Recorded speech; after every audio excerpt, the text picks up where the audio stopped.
Doctor, you talked about food a little bit, raw food, and how important that is. I'm not sure what the percentages are, but most people have microwave ovens in their house and cook a lot of food that way. Is that good? It's the best way to kill yourself really, really fast. You can even do a test. Microwave water, let it go cold so you don't think the heat did it. And you have your flower pots, 2 flower pots with the same flower, bought at the same shop. And one you water with regular water, and the other you water with microwave water. The one you water with microwave water is dead in 3 to 7 days. Dead. Not minusculely growing. No, it's done. Then the military started to, for reasons to get food faster, warmed up for our military. They tried microwaved food. After 3 days, they had to stop because everybody was throwing up, dizzy and nauseous. The microwave is basically destroying every food value that's in the food and turning it into a toxin. So everything out of the microwave is highly toxic. And the food value is completely zero. So it doesn't really matter if you have a bowl of vegetable soup that you warm up in the microwave oven, or if you eat cardboard. It makes no difference because the food value is not there anymore, and it also becomes toxic. And the microwave oven is, it's convenient, and I have to admit sometimes if I'm on a run, I reheat my coffee in a microwave oven, and I know it's bad, but we are just humans. And I still think, Scott, if we do 70% right, we can do 30% wrong without doing major harm to us. But we also need to really make sure that we are really listening to our instinct. That's why my system is called the instinct-based medicine system. Because I believe our instinct is always right. I believe our instinct is God talking to us, or our soul, or the universe, or nature, however you want to call this energy, it does not really matter. And when we start listening to our instincts and we feel, I don't feel right. Something is wrong. Just believe me. You have the feeling, I don't feel right, something is wrong. And this is where we need to start listening again. So if something is wrong, start researching. What did I do? What did I eat yesterday? Might it be just something that upset my stomach yesterday? Should I just eat, I don't even know really, in Germany you have Zwieback. It's kind of like, you give it to babies. It's this hard kind of like very crispy kind of a bread. And you have babies bite on it when they go teeth and stuff like that. I don't really know the English word for it. But it's kind of like Melba toast. Okay. So you eat this for one day, and you find out, do I get better? Do I feel better? Because it cleanses out your colon. It helps you. You have some fiber-rich food, whatever. And you just have a lot of water that day. And in 90% of the cases, that cures the problem.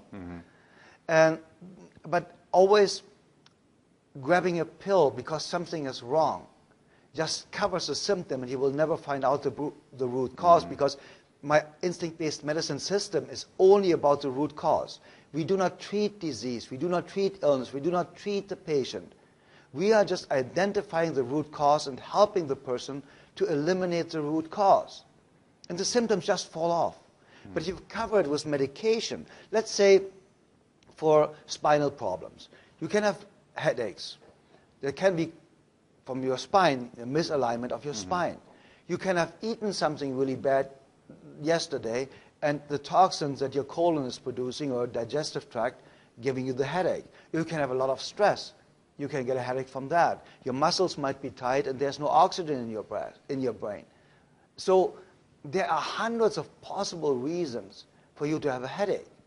So if you just take a headache pill and the pain goes away, at least you believe it's gone away. It's not really gone away. You just believe it is.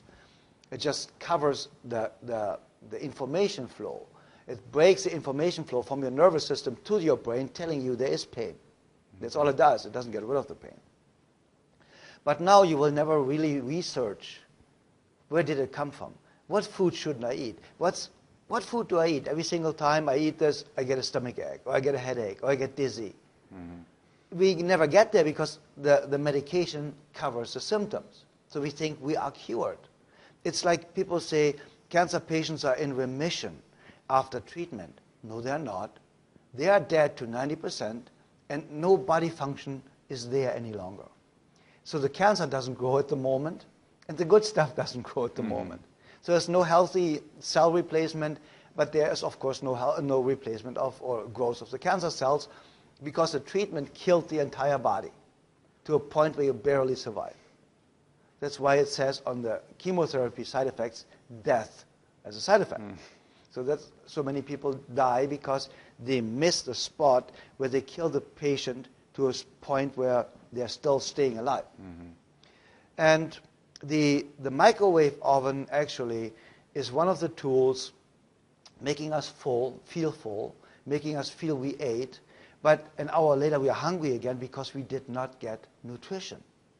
We stuffed our stomach, and now we are creating possibly diabetes, because our pancreas has to produce all these digestive enzymes now for us to be able to digest the dead food, because now there are no living enzymes in the food any longer. Even if you have the vegetable soup, you just put into the microwave oven. And that's one of the main reasons also for diabetes. So the microwave oven could be one of the main reasons for diabetes, because we cannot digest what we eat. And I mean, eventually the body gets rid of it, but it's a huge effort for the body to get rid of microwave food. So basically, Scott, the microwave oven is not something we should use. I mean, in an emergency situation, once in a while, I don't really think it does a big harm to us. But if I would not feel right, I would not do one single thing wrong. I would be fanatic about drinking a gallon of water a day with half a teaspoon of pink salt in it. I would be fanatic in a raw food diet. I would juice like crazy. You know, and people don't understand you can really detoxify your system with apple, carrot, celery juice in the morning, freshly made, of course, 1/3 each. If you're really highly toxic, you really get diarrhea. And people think it's a bad thing. No, it's not. You are so toxic that the body is using the first opportunity to get rid of the toxins in an instant. It's just flushing you out. So it just tells you how toxic you are. And that, Scott, is something that is really unbelievably phenomenal, that you can ruin your body for 30, 40 years. And you do for a couple of weeks the right thing, and we are healthy again. This is so phenomenal. My message of hope, you know, people say, you give people hope. Yeah, I give people hope because I know, I have seen it happen. I have seen people coming into my office saying, I have 3 months to live, 6 months to live, 9 months to live. My own mother had 6 months to live with hepatitis C, liver cirrhosis, and liver cancer in a terminal state. 6 months to live 42 years ago. And as you know, my mom is still alive today and the healthiest person in the world. And I can tell you that because I've seen it. The most important part is you need to talk to people that are producing results or produced results on a consistent basis. Never talk to somebody like a economy professor that never made $1 million in his life teaching you in university how to be rich. That's absurd. You know, I spent more money in a year in restaurant tips than they make. So this guy wants to tell me how to make money? No. I made the money before, from coming from starvation, from coming from a family from refugees after the Second World War. And I knew what it means to have nothing to eat, because there were days where we had nothing to eat.